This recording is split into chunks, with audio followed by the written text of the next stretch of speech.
সুপ্রিয় দর্শক শ্রোতাবৃন্দ, আসসালামু আলাইকুম।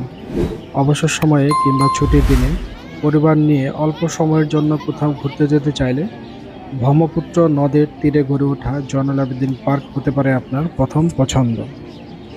ভ্রমণ পিপাসুদের কথা চিন্তা করে নদীর দুপাশেই রয়েছে ছোট ছোট নৌকার সারি, যা দিয়ে আপনি নদীর এপার ওপার বা নদীতে কিছু সময় ঘুরে বেড়াতে পারবেন। যেহেতু নদীর বেশিরভাগ সময় চর পড়ে থাকে, সেহেতু আপনি চরের মাঝে হাঁটতে হাঁটতে স্মৃতিচারণ করে নিতে পারবেন শৈশবের অনেক স্মৃতি। পার্কের ভিতরে কিংবা নদী পার হয়ে ওপাশে যদি যান, দুপাশে রয়েছে সারি সারি চটপটি, ফুচকা, চা সহ বিভিন্ন ধরনের খাবারের দোকান। তাছাড়া রয়েছে বাচ্চাদের জন্য খেলাধুলার অনেক রাইড।